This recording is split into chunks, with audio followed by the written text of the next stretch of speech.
This channel does not promote any violent, harmful, or illegal activities. All content provided by this channel is meant for an educational purpose only.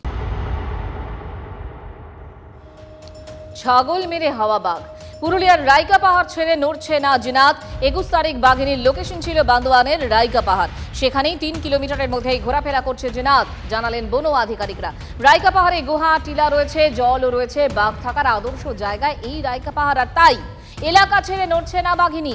রাইকা পাহাড়ের জঙ্গল থেকে 4টি মৃত, 2টি আহত ছাগল উদ্ধার হয়েছে। বেশ কয়েকটি আহত অবস্থায় ফিরে আসে গ্রামে। রাহামাদা গ্রামের ঘটনা এটি।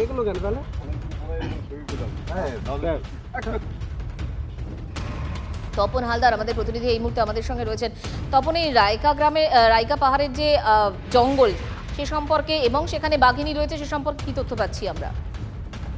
দেখো, এখনো পর্যন্ত সব থেকে বড় খবর যা জানা যাচ্ছে যে রাইকা পাহাড়ের সংলগ্ন রাহামদা গ্রাম, সেই গ্রামের যে বাসিন্দারা তারা তাদের ছাগলকে নিয়ে গেছিল সামনের জঙ্গলে চড়াতে, কিন্তু সেই ছাগল পাহাড়ের উপরে উঠে যায়, ফলত তারা আর ফিরে না আসায় চিন্তিত হয়ে পড়েন।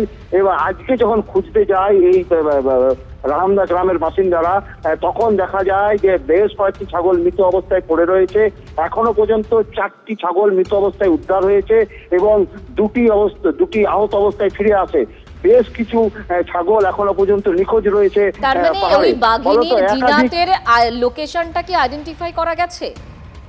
একদম, তোমাকে বলি, এই যে পাহাড়, রাইকা পাহাড়ের অঞ্চলটা ব্যাপক।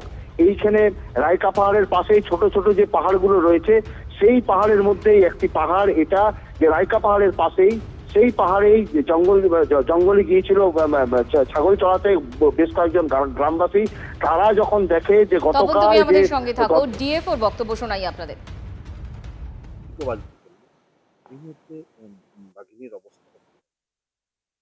আমাদের শুরু থেকে রাইকা পাহাড়ে যেখানে এসেছে বাঘিনী সেখানেই আছে, 3 কিলোমিটার মোটামুটি পেরি করে ঘুরছে। গতকাল জানা যাচ্ছে যে ট্রাঙ্কুলার করার জন্য খাঁচা ব্যবহার করেছিল বনকর্মী, এটা কতটা? ওটা অ্যাকচুয়ালি ওটার অ্যারেঞ্জমেন্ট করছি, কিন্তু ওটা হবে আমাদের লাস্ট স্টেপ।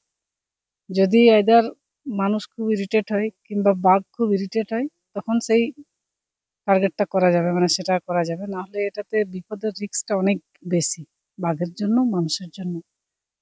তো আমরা শান্তিপূর্ণভাবেই রাখতে চাইছি এবং থাকতেও চাইছি, যাতে কোনো রকম দুর্ঘটনা না ঘটে। তো সেই কারণে আমাদের কিন্তু খুব ধীরে ধীরে এগোতে হচ্ছে।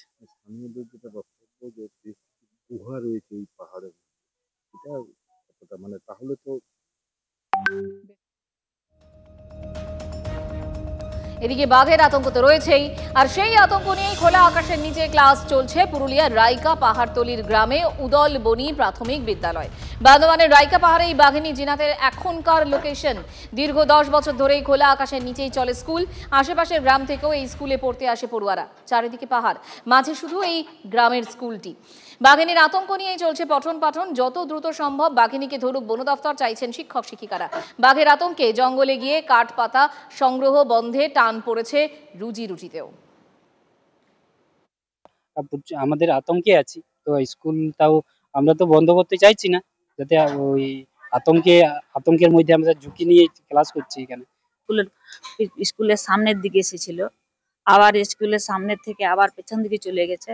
এখন ওরা বলছে যে ওই রাইকা, যেটা বলে রাইকা পাহাড়, সেইখানে আছে। তাই আমরা ভাবছিলাম আমাদের মনে হয় ছুটি দেবেন। আমাদের রাস্তাঘাটে মহিলা আসা যাওয়া অনেক অসুবিধা।